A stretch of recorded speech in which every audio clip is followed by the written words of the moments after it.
And, in the course of going through my own life, of recognizing my own discomforts, my own feeling of disconnection, and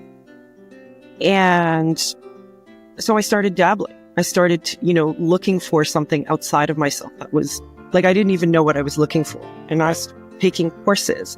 And one of the things that really kept popping up for me and that seemed really interesting and intriguing, and I couldn't really figure out why, was intuition development. So that kind of popped up. And I will admit there are aspects of myself that it's kind of like a bit of a party trick thing. Like, is this real? You get kind of drawn to it.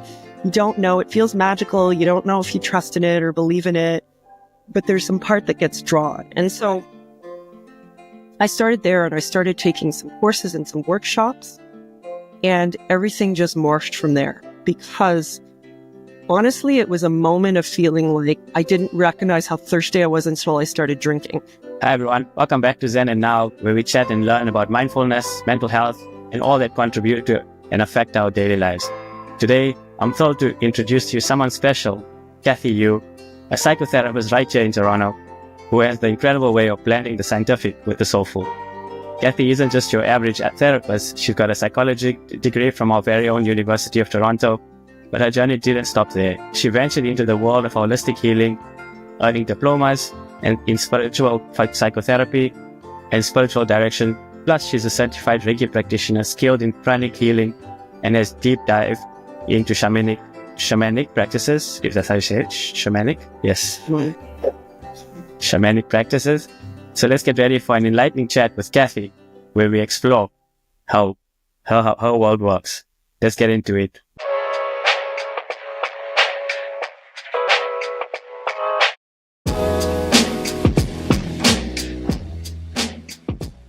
Welcome to the show, Cathy. Thank you, Kishan. I'm so honored to be here. I love what you're doing. I really, really admire the dedication and the commitment you put into creating this podcast. And I'm really, really honored and, tickled pink that you invited me to be here. I appreciate it. I love chatting to, like-minded people who actually, into the space, also just contributing and doing their best, just to, help others in need as well. So thank you for taking the time out. I appreciate it. Thank you. What drew you what was the draw towards psychotherapy initially? It feels like, first of all, I tend to be has such a roundabout way. I'm pretty verbose. But that's a really big question. I want to say psychotherapy is something that I think I always wanted to do, even before I had the words to know what that was. Mm-hmm. When I was younger, I was an early and avid reader. That was a really big, thing for me. I really, really immersed myself in reading. I went to the library daily. I belonged to multiple libraries. And so I always loved to read, and I always loved story. And so even when I was reading, my parents really wanted to encourage me to read what they felt were more useful things like history and science. And I really, I come from a very sciencey family, and I do have a science degree, right? I did all of that. I did all the calculus and the physics and biochemistry and all of that. But, I was never really interested in reading, for instance, about history of just pure fact. I really wanted to know about the people. So if I was reading about them signing an agreement, I really kind of wanted to know things like, what were they thinking and feeling? Right. And that they signed that agreement. What were they, stuff like that. I wanted a lot of texture. And as I got older and I was, reading things, I really loved reading about the way in which people could shift, transformation was a really big thing. I wanted to be part of that process, I think. And again, I didn't have the words for what that was, what that meant, until I kind of got older, and was a teenager and started thinking that, talk therapy. Right. Wanted. That I felt that there was a lot of transformation to be had there. There was a lot around learning about people's stories, and, kind of helping them through that, helping them on that road. And it wasn't until I got to be older though, because my pathway really got diverted. I didn't go from wanting this to jumping straight into becoming a psychotherapist. It was many, many, many years later. But when I did get onto that pathway, there was this feeling of, I knew this all along and I'm exactly where I'm supposed to be. Right. Yeah, I think the universe puts us in a place where, our direction is meant to go.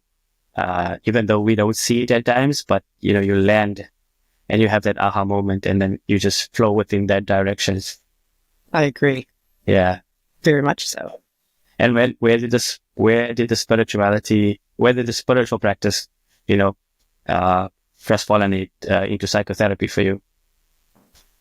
Yeah. I mean, it's sort of interesting because although, I thought that this is what I wanted to do, my pathway did get diverted. It got diverted through, listening, I think, somewhat to my parents and what they thought and trying to people please around that and being very confused and then getting very disconnected from what I wanted and then finally just disconnecting from it entirely. So I didn't end up actually for years doing anything vaguely related to psychotherapy on the surface, right? Although I was always doing it because no matter whatever it was I was doing, people were always telling me their story. I was always helping them through a process. But ostensibly, I wasn't in psychotherapy. I was a real estate agent for a long, long time.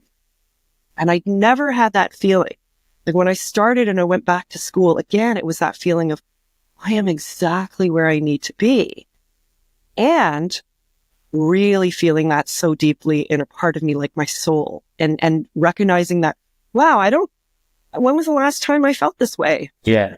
And I couldn't remember. It was probably so far back. Probably the last time I remembered feeling that way, I was probably 4 years old. Yeah. my next point was going to come to you. Like, I was going to ask you, like, yeah, you probably had it within you all your life. You just never knew how to transform that into your practice right now. It was always part of you. Something that is always within you.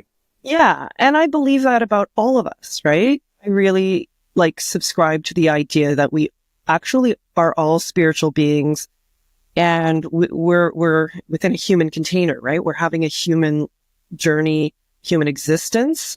But it is deep, somewhere deep within us. And part of the process is for us to go back to and discover, what does that actually mean? Yeah. Each of us. Yeah.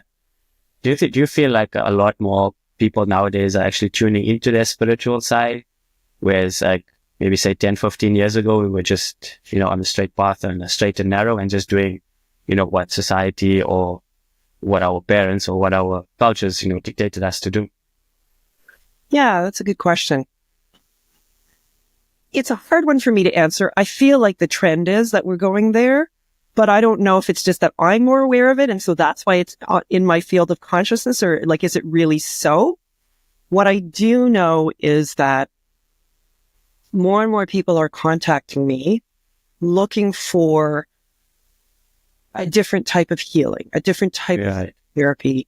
And the draw always is, I don't know what it means, this whole thing about spirituality, but I'm really drawn to it and intrigued by it. And there's something about that and I want something different. And so I am seeing that trend in my own personal practice. I do believe, we're living in a very interesting time, right? It feels like old structures are all coming apart. Mm-hmm. There's war. There's a lot of things that have happened in the last number of years that have caused a lot of unrest and discomfort within people. And I think in those times, they look for something else. Yeah. Look for something greater. So maybe on a larger scale, it is true that people are opening up to that. Yeah. I myself, I just like to share a story of my own journey. When I was struggling with anxiety, and depression, and, I thought only going to a psychologist or psychiatrist is the way to go, to deal with these issues. I didn't understand until my wife introduced me to the spiritual side of healing, whether it be meditation or yoga or hypnosis, or, I actually visited a shaman where he went into my past life, the past life regression, and tried to like really find the core problem, instead of just looking at it from a surface level. Yes. Hence why I commend what you're doing. It's better to actually find the root cause and start weeding out from there, instead of just dealing with front side and not actually dealing with the issue at hand. But it's just going to have a continuous infinite cycle if we don't actually deal with that root cause. And I'm so glad that I actually had that experience, because I understood, okay, I can't go back and change the past, but it's something that I can, acknowledge and accept going forward, that I can do better for myself, knowing that those were my experiences. Right. I love that. I love that you sought a whole different path of healing. And I'm curious if you found a lot of relief from that in a way that traditional kind of maybe psychiatry or psychotherapy didn't offer them. I think both. I think I use both, to be honest. I'm glad that, and I'm grateful that I actually had both sides of healing, because I actually take medication from the Western side of it, and I actually do the spiritual side of it, just to also maintain my own mental health and physical being. So I take both aspects.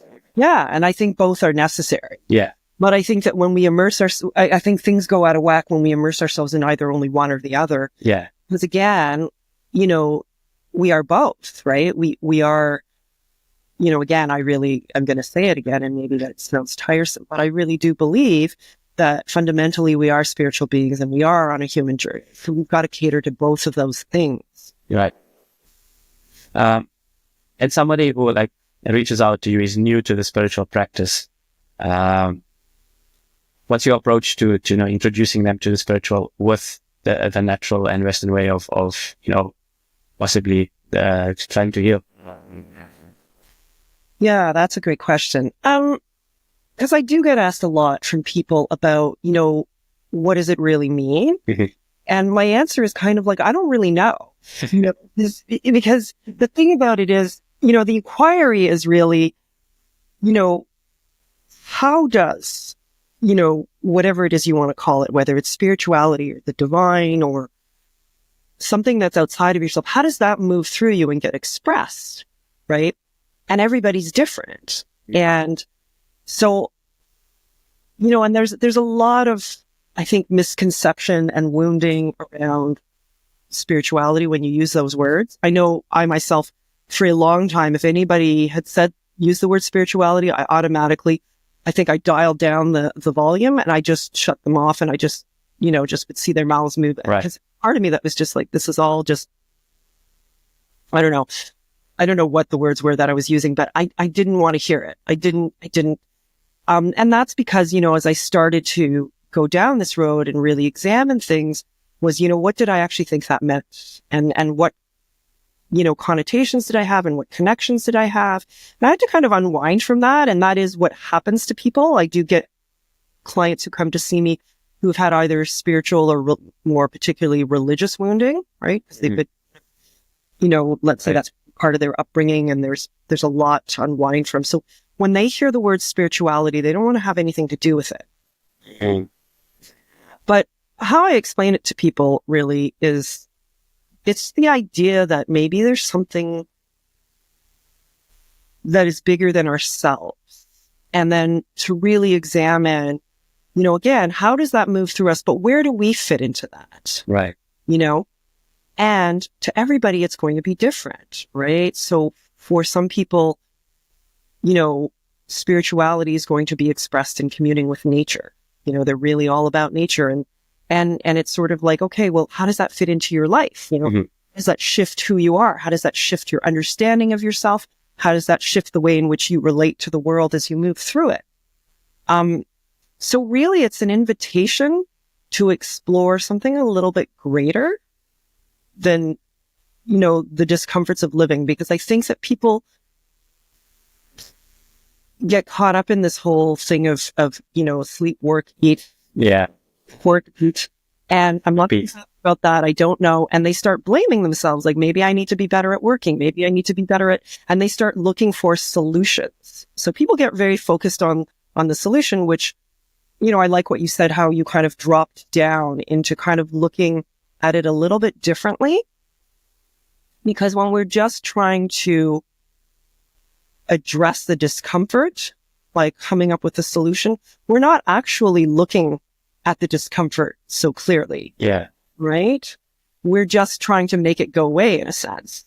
Right? It's like, and, I really, this is maybe isn't going to come out sounding right, because I really do believe in a lot of Western medicine. I'm not somebody who eschews it. I take medication for different things. Right. They're important. I do think, though, that there needs to be a bit of a line of inquiry and some curiosity that needs to happen into, why is this happening? Yes, the why. See, what might be connected to that, rather than me just treating the symptoms of it. And so that is what I feel spiritual psychotherapy is an invitation to something deep. Yeah. I love what you said. But it's also like, it's a lot scary as well. It's very scary, to go that far deep. There's some days where you cannot understand it, why it happened. What's this feeling? It's physically draining on your body. It's, energy sapping. But like when you look at it, maybe say far down the line, you're like, thank you for, having me go through that process, because now I understand, what it means. I had to go through those challenges. I had to go through the pain. I had to understand and feel it, and I think, I'm just speaking for myself, from my own, experience. It wasn't a very, comfortable journey. Like everyone thinks it's just talk therapy. You just go and talk about it and, you're healed, There's so much more understanding that had to go, and, you had to go back. It's like coming out of major surgery, After the surgery is done, the rehab is the worst part, Yes. Yeah. It's really taxing. It's really, you have to be really disciplined in that. There's a lot to the healing process, sure. And there's a lot of frustration that comes up sometimes with people around the healing process, because they'll say, like, I've already talked about this. Like, I'm like, yes, I know you did. And I know, and it's not to take away from any of the things that you did. Yeah. I think that you healed it in that moment up to what you could in that moment. And there's probably more beneath the surface, right? And there's another way of looking at it. Like, and the invitation again is what if we looked at it in a different way? What if it did incorporate like whatever your belief system might allow for? Yeah. There be any relief in that, right? Because for some people, when they think it's all about them and their childhood and that's it, they do get a certain relief in healing, and that's helpful. And then they may stumble upon something a little bit later, and they may get some more answers that get unlocked for them if they do drop down to other parts in their belief system. Like, for instance, if you do believe in past life, stuff of looking at that, if you do believe in, intergenerational trauma and how that can trickle down into you energetically, genetically, all of that. If you do believe in, like, there's many, many other ways of kind of incorporating things. Yeah. And helpful for people in their healing. So for the viewers and listeners who aren't aware of the services, I'm just going to give a few of your services. So perhaps somebody who's listening, might just be interested. So Cathy is a Reiki practitioner, a pranic healer, intuition and mediumship, spiritual direction. You're into hypnotherapy, past life regression, and shamanism. That's correct?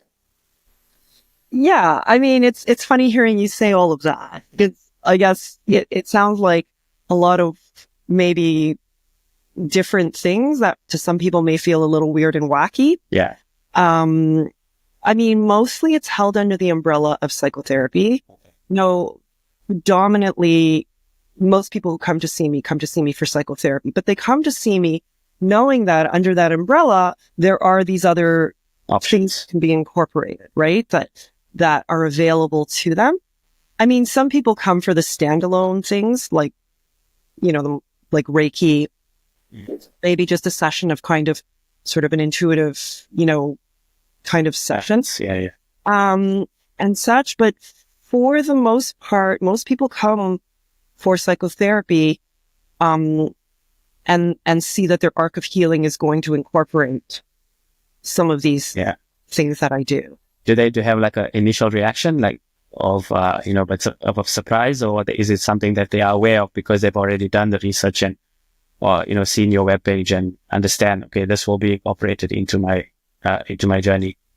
Pretty much never. I think that most people are intrigued by it. Some people have had some of the experiences, right? Some people have seen, like, for instance, a Reiki master or a Reiki practitioner, and they felt that was really profound in their healing journey. And they also felt like it was kind of like therapy.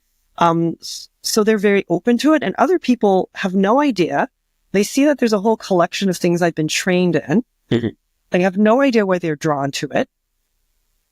And sometimes there is a resistance. They're like, that's a little weird. And, I don't know if I want to go there, which is fine, right? I'm not here to of course, convert anybody. Everything is always an invitation. But at some point, people start getting to this place often when they work with me where they're kind of like, maybe tell me a little bit about that. Mm. And what would that look like if we brought it in? Right. And how do you feel like when there's a bit of resistance? Like, I understand, like, as a professional, you kind of like have to just stick with the normal process and understand what exactly the client needs at that point. Right. I think resistance is really, really important, to be honest. Resistance, there's a lot to be explored in that. Mm-hmm. And resistance, like I said, if we think about ourselves as that human container, the resistance is held in our human containment. And, there's a lot to be grateful for in our resistance. Even in my own pathway, how I came to Reiki, I didn't actually want to study Reiki. It's not like I ever thought to myself when I was doing this that, one of the things I really identified is learning about Reiki. In fact, even though I went down this pathway that was a little weird when I was studying intuition, I had this idea that they're very, very separate, and that I'm not interested in, and this I am. And how it came up for me was I started meditating. And I had this, meditation practice that I was doing, and I was pretty, dedicated to it. So I was meditating assiduously, like twice a day, in the morning and the night, and I would journal. It took up a lot of space in my life. It was very, very painful too when I first started meditating. And I used to get given this word, and I would work with that word. And then after a few months, I would get given another word that would come up for me in the meditation. I'd work with that. And so somewhere along the way, I was meditating, and what popped up was, well, now you need to go and study Reiki. And my response to that was like, no. It was a little bit more colorful than no, right? Right. 4-letter words like hell no. Yeah, hell no. That's right. And I just kind of gave it back. Like, I'm not. And every day it kept coming up. It kept coming up and coming up and coming up until finally I was like, okay, I'm like, obviously I'm not going to get around this. Tell me why it's coming up. Tell me why this is a part of my journey. So I really understand that resistance because I myself was resistant to it. And, it's really around kind of like, let's get comfortable with the resistance and let's embrace that and see what's in the resistance. Yeah. Because again, I'm not here to convert anybody. Like, there are people that come to see me that never tap into any of that stuff on the surface.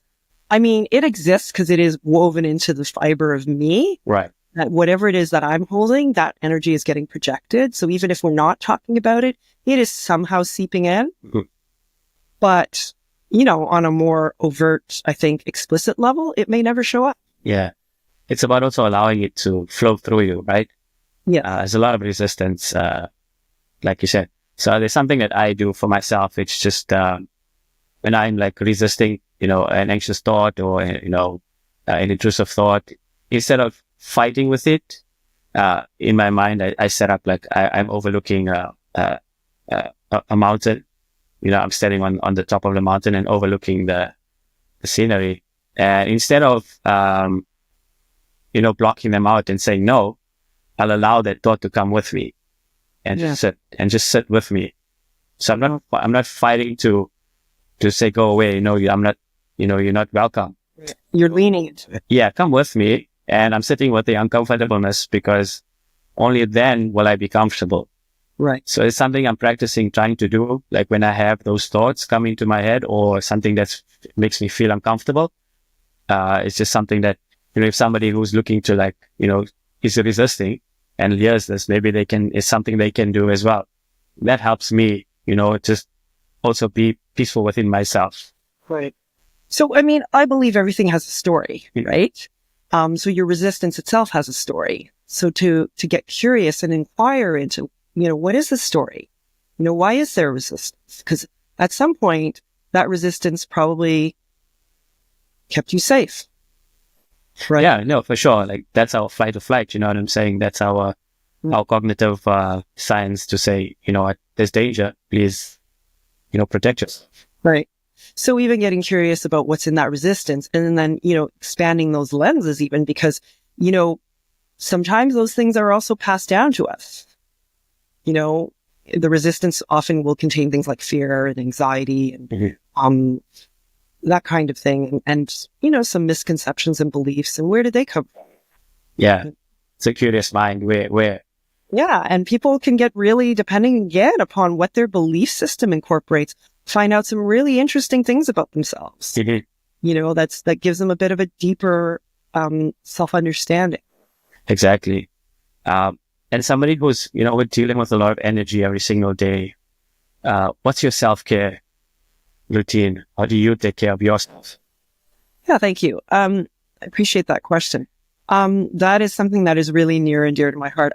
First of all, we're all dealing with energy. We just, maybe are not as aware and cognizant of it.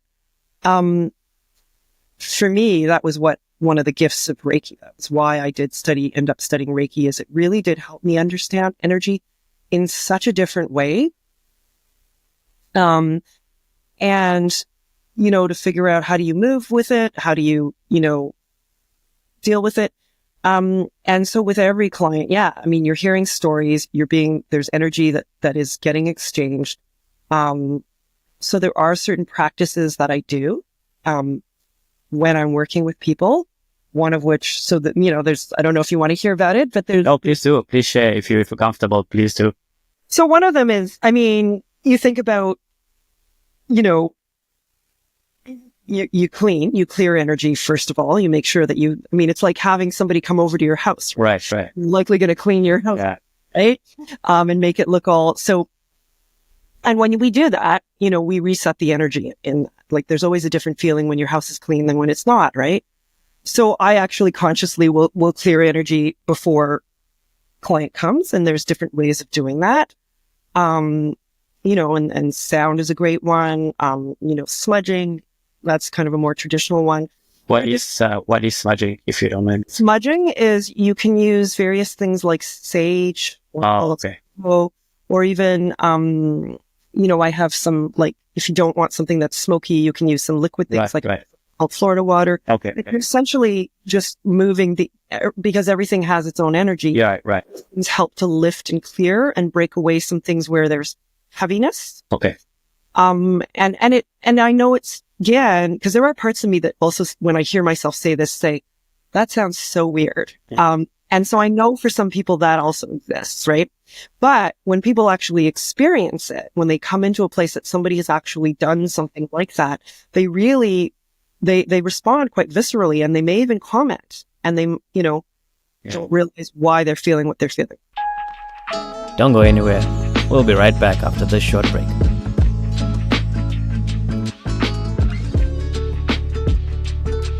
So that's one thing that I do. Another thing that I do, and this comes by way of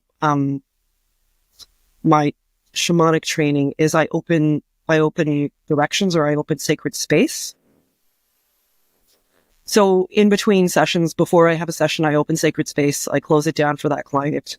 I cleanse, and then I reopen. So I never do back-to-back sessions with client. I always allow for space for me to reset and for my space to reset before I go in. And that way I'm not carrying the energy of something else into the next session, which I think can be felt. I can't imagine just going from I think I always use the analogy of, in school, we used to go from class to class to class. There was no like that certain break where we were just processing information 24/7, like all the time. And only time you did have a break is like when, it was your lunch break or, but I'm glad that, you take that time just to like recenter and refocus and give your full 100% to the next slide. Right. Now, I love your analogy because I'm curious around. So how present were you in English class when you're busy, still part of you still in math class? Exactly. Work out what the teacher's saying, right? And then you're now missing what the teacher's saying in English, and you go on to geography, and then you're in geography and you're thinking, oh my God, right? Yeah. Yeah, it's come up many times in discussions, even around close friends and, just other podcasters. And, we felt like we were just like continuously bombarded with information and we just never had the time to process it. Maybe, some people absorb information really quickly and it sticks with them. Mm-hmm. Like for myself personally, I was never the academic, always the active person, was more of the sports person. So it took me a bit of time to actually, understand the concept. Maybe sometimes I didn't do too well in school, but probably that's why, like, maybe now I'm trying to understand. Okay, I was like bombarded with so much of information in one class and then went to the next. And I just never really took the time to process it because it's so quick, the transitions from one class to the other. It's quick. And what would be great is if each time you got into a new class, the teacher took literally only 30 seconds to a minute to ground the class to just say, just want you to close your eyes. Yeah. Just I love that. A minute, see if you can leave behind whatever it is that came in with you. Maybe you could leave it outside of the door. It'll be there when you get back. Yes. Just gave them that minute. And I bet you their experience would be really different. Yeah. We always say if we just had a little bit of mindfulness practice in schools, or even just in our early on in life, just when you're playing also and you're like, oh, it's time for bed or it's time for bath, go and clean up. Your time of cleaning up is your time to process, because we like have so many like chores or so many activities to do in a certain day. Even now in adult life, we wake up, we got to brush our teeth or make the bed. Sometimes we don't always get it right, but there's certain days when you're like, okay, I'm going to take it easy today. I'm going to focus on myself. I'm going to brush my teeth one activity at a time, because I think we get so focused about I'm doing folding the clothes, say for instance, but then I got to make dinner. Then you leave the clothes halfway and then you go and start making that and then you come back, but you're not actually finishing the task that you started. Right. And what if you could just be with folding the clothes? Yeah. Yeah. Clothes. I struggle with that, like tasks, finishing a task at certain times where I'm trying to be a bit more mindful now and like actually finish the task first before I go on to the next one. Well, I think that comes through because, we're all guilty of this. And part of it is because we live in a time where multitasking is really revered, mm-hmm. right? It's not being present and being singularly focused on one thing and doing that and immersing yourself into like that experience, so you fold laundry, you tell me what it feels like. What does the fabric feel like beneath your, your fingers as you're doing this and making sure that you're folding the corners and all of that. That's not what gets rewarded is like, oh, you were able to fold laundry while you were helping your child do homework and, responding to an email. And, right? Good for you. Right? Like hustling. Yeah. That is what gets rewarded.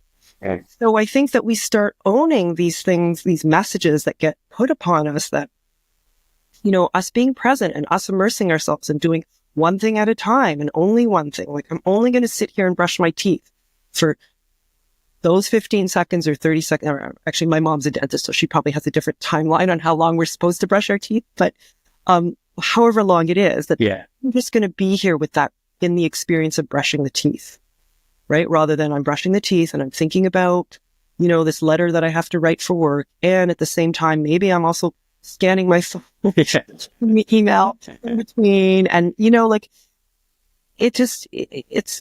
something that has been put upon us and we don't realize how much it's seeped into us. So there is an intentionality. And that is, with my practice, with working with people, that intentionality of clearing that energy. Right. Clearing that energy so that I'm not carrying it, but also so that I'm not bringing it in with me and unconsciously putting it on somebody else. Right. That they're suddenly leaving there thinking, I don't know why I feel so terrible. Yeah. Yeah. I think feeling terrible, maybe it's a double-edged sword. I think maybe it's a good thing. It's starting to like heal your, set you on your healing journey. But it's also like, it could be, oh, I didn't enjoy that experience with yourself, as the practitioner. Like you can look at it, two ways. It's like in that way.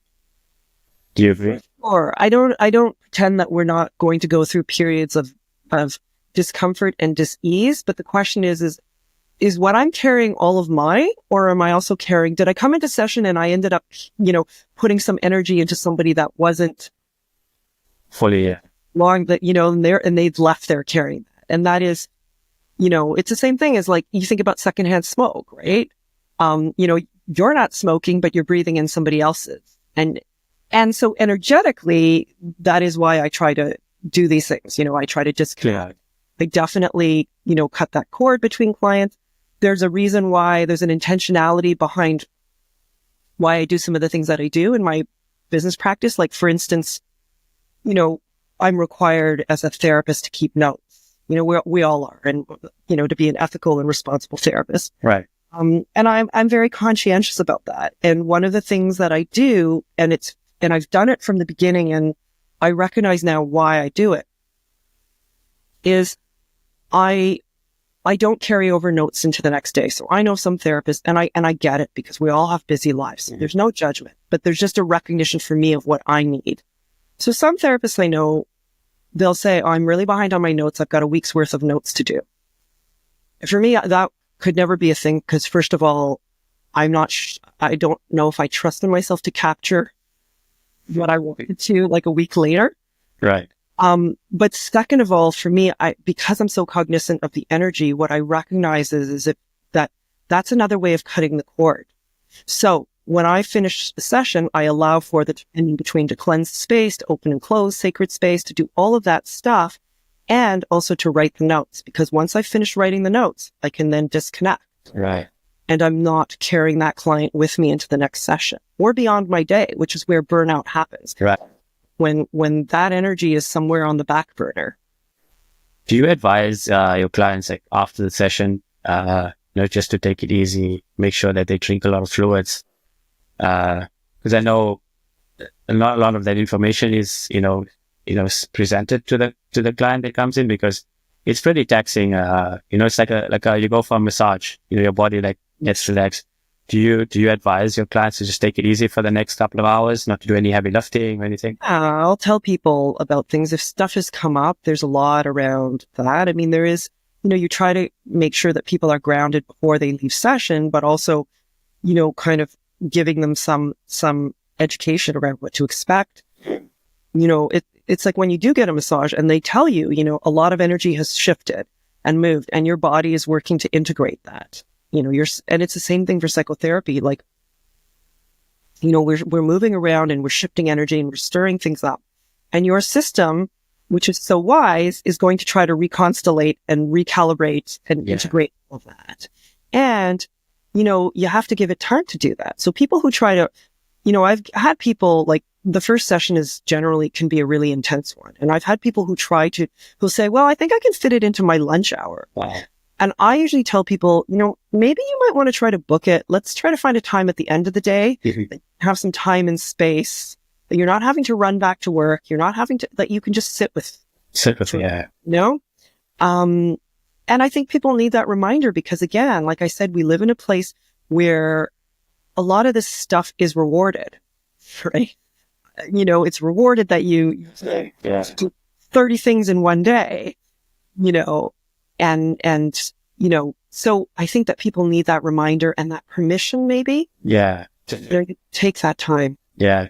We have to be kind to ourselves as well. So I think we're processing so much of information that is so unknown, and, sometimes can be shocking to the system where you haven't even dealt with it. Like anything new that happens that, defines or just, hits your nervous system in a bit of a negative way. You have to sit with it for a little bit before you can accept that, it's not my present, it's not who I am, but it's just something that's, part of me as well.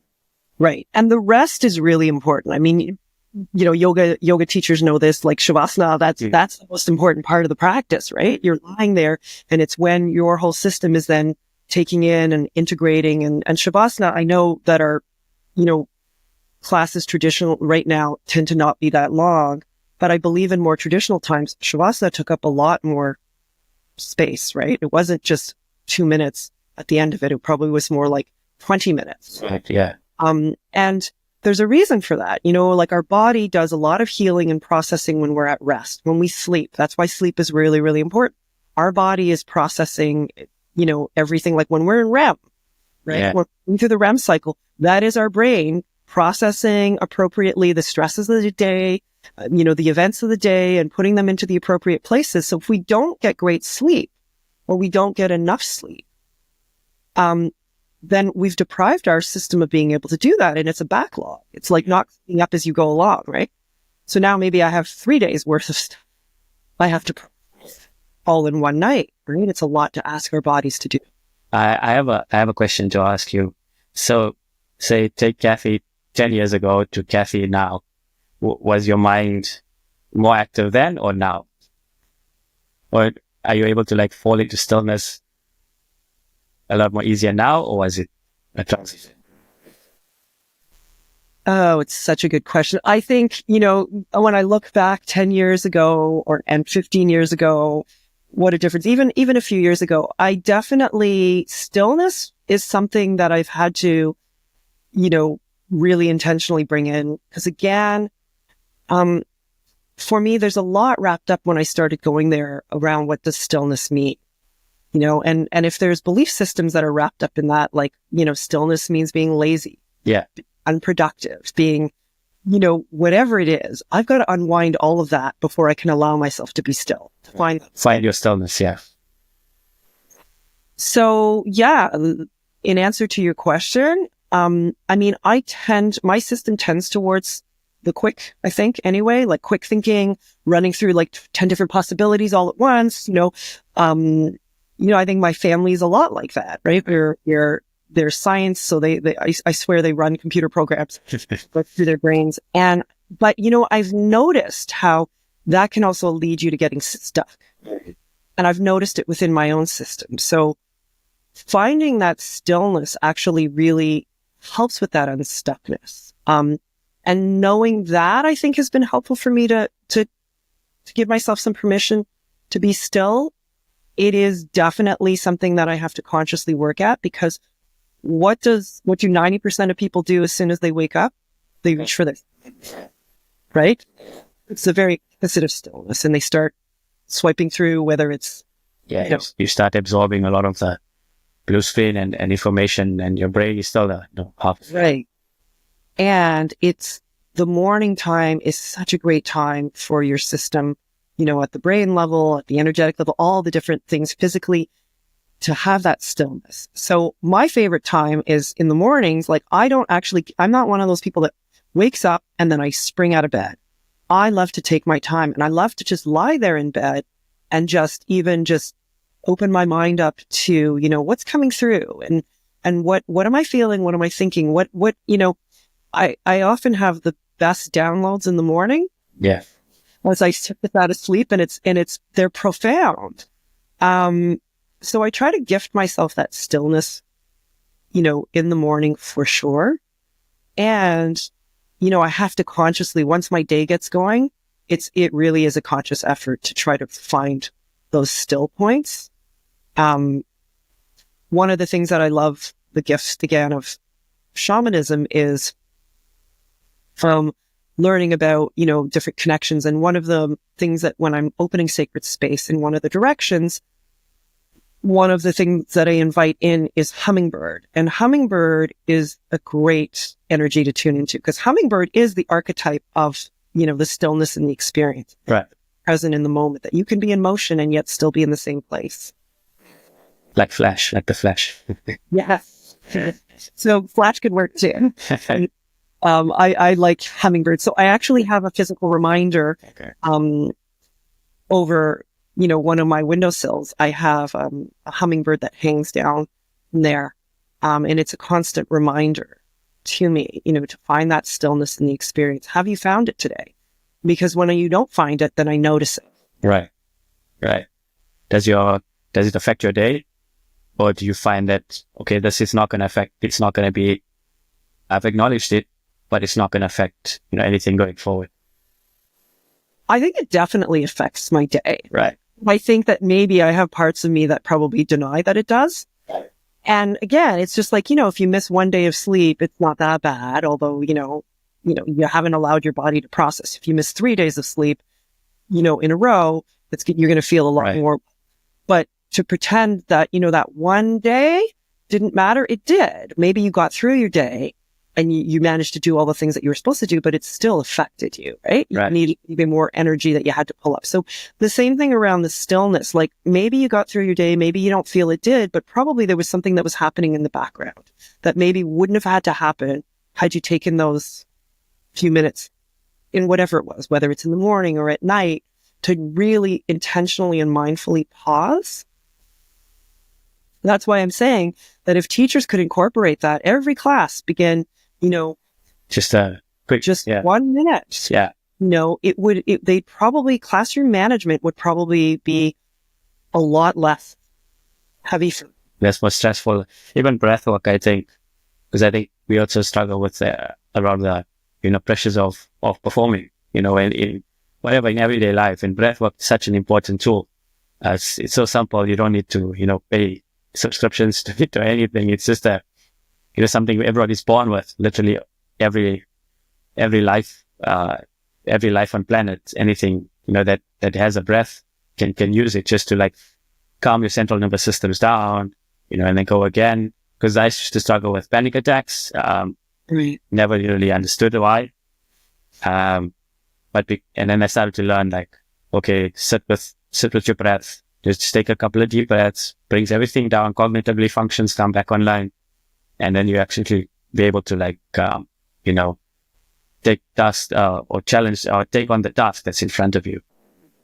Yeah. I mean, breath is everything, right? And it is something that's accessible to all of us. And oddly enough, we have to relearn how to breathe properly. Yeah. I mean, there's this, I'm not sure if you know, but I know I heard Jay Shetty said this once he was mentioning, it's a profound story. Like I take it because it's something that, I learned from it, where instead of teaching, there was a young monk that was teaching a young class. And instead of teaching them, just the general ABCs or 1, 2, 3 numbers, whatever, he was teaching them how to breathe. Yeah. So that was their first lesson, as they came into the institution. And I felt that, that makes, as it just makes so much sense. It does make sense. And wouldn't that be great again if we could all just take a moment, Yeah. together. I mean, in swimming, they teach us that, right? So without a good breath, you probably drown. So you have to also know how to manage your breath work in order to, swim those laps, get your form right. Because without that, I mean, nothing works. Nothing works. It is foundational. It does so much. People don't realize the power of the breath, and that power resides within us. So we can find our way back to it, right? Yeah. It's just being mindful, right? Like we have to be so, and sometimes life happens. I mean, it's not easy for everybody. I understand. I myself didn't understand it, but sometimes life takes us on such a journey or a traumatic event, we forget. And we just have to be cognitively, mindful of the fact that we do have tools in our arsenal that are within us to, just help us cope with whatever is in front of us. For sure. And it's okay. I mean, we get sucked into the vortex of life. I think there needs to be a bit of forgiveness and a permission, that happens. And we also can find our way back to our center. Yeah. I always say, I mean, there are so many times where, my podcast was rescheduled and I'm like, no, it's fine. Life happens, things happen. I'm not going to be upset if, we have to reschedule. It's life, part of life. Everything doesn't work as it should, as much as we'd like it to, sometimes we just have to say, accept, where we are in reality. Can't go back in the past, learn from it, and, we move forward. Mm-hmm. Acceptance is a really big piece. Yeah. healing process. Yeah.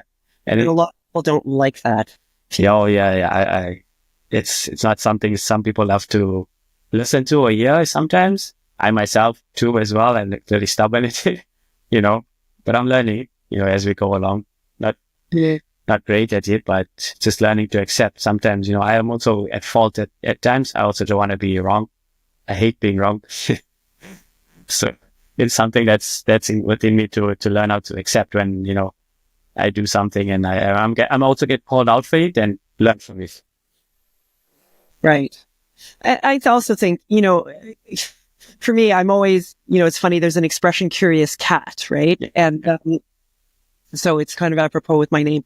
I've always been known as someone from when I was little of asking questions, right? And even as a therapist, I'm always asking questions, right. Not just of my clients, but even, other therapists who know me, who are my therapist friends, are always like, I'm the one who asks lots of questions when I take a course on the one. So even hearing around, the difficulties of acceptance, like that you have, it's, there is the whole, like looking at, what does acceptance actually mean to you? Because, does it mean, because for some people, acceptance means giving up. It means resignation, and that again needs to be unwound from for you to actually find your way to what truly acceptance might. Right. What's the one piece of, just learning or advice would you try and, help our listeners, should they be starting their journeys, or interested in starting to heal? What advice would you give to them? It's going to sound very, very simplistic, but the thing that I really believe that's important for us in embarking on that path of healing, two really big things are, one is being really curious, being open to that curiosity, right? And two is, really embracing self-compassion. Because we hold the key, each of us holds the key for our own healing. It doesn't reside outside of us. I mean, I'm a therapist, and so I'm quote unquote supposed to be the professional, but I'm not the professional of you. Right. Yeah. Only you know you. I'm with you as a bit of a guide to help you, and I'm holding this space and this, for you to be able to get curious, and go down that pathway. And so even, somebody saying like, I'm feeling a lot of resistance. Well, can you even get curious to that resistance? Can you accept that there is resistance there and then get curious to it rather than trying to like, nope, I don't like resistance. I'm going to blast through it. Right. Right. Cause at some point there's going to be a doubling down. Yeah. So I think that what I would tell people is, really just, can you access curiosity and compassion? And if you can't, maybe learning about or finding ways to that, because those are really integral ingredients for self-healing. None of, finding your way to self-compassion is what just paves the way to the healing.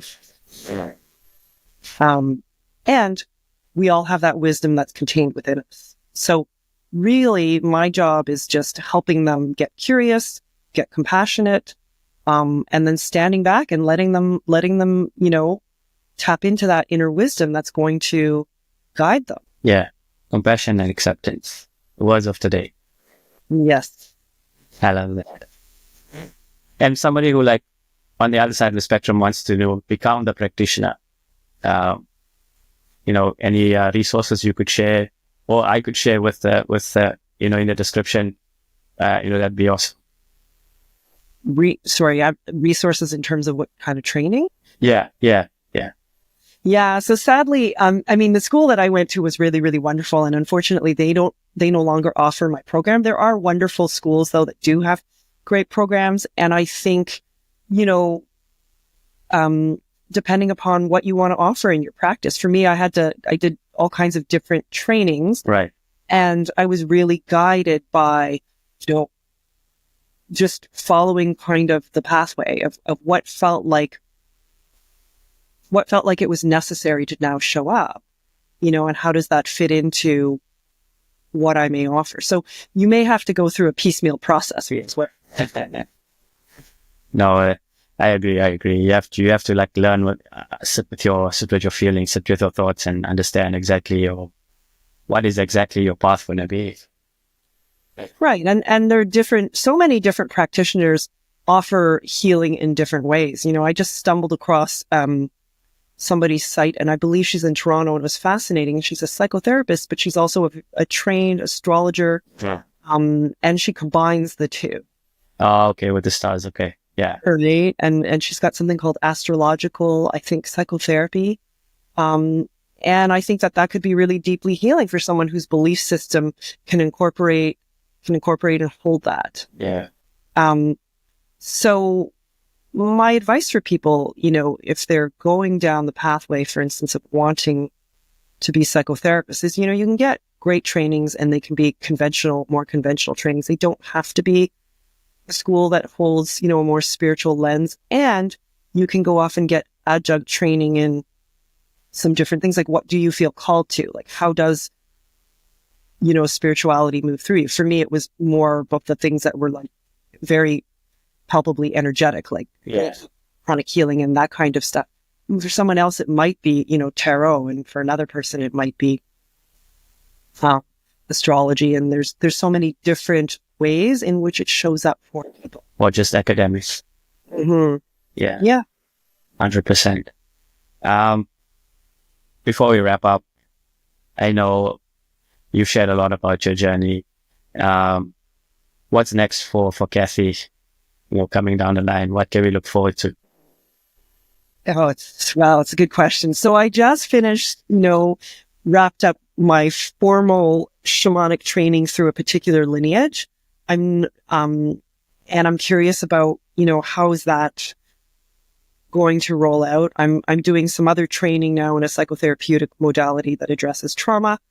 I don't know what's next, because for me, there is a lot of like, how are all these things going to exist in the same space? I think what is next for me, what has been calling to me over and over and over again, is a lot around teaching. So workshops and teaching, I am getting requests from people, for teaching things, especially of a more kind of maybe spiritual nature, of people want to understand more, and they want to understand it in a very grounded way. Right. And so I do think I have that capacity to kind of bring together, sort of how do all of these things live in the same space, and to explain it to people. So that's probably what's next for me in my journey, is really exploring that teaching domain, workshops and such. And I'm pretty excited about that. There's some opportunities that have already come up for me. So, and I'm feeling resistance within myself too, here, but I'm gonna venture down that pathway. Lovely, amazing. I hope everything the best. Hope everything goes well for you. Thank you for taking the time out today to chat to us. I really appreciate it. Such an informed discussion. I learned a lot. Thank you so much. And yes, guys, I'll leave the description, leave the information to Kath's socials and websites below. Check her out if you're looking for some spiritual healing as well as psychotherapy. Please reach out to her, and I'm sure she can get you on your way to healing. But thank you guys so much. I really appreciate it. And until the next one, stay zen. Thank you, guys. Thank you, Christian. I loved our discussion. Thank you so much.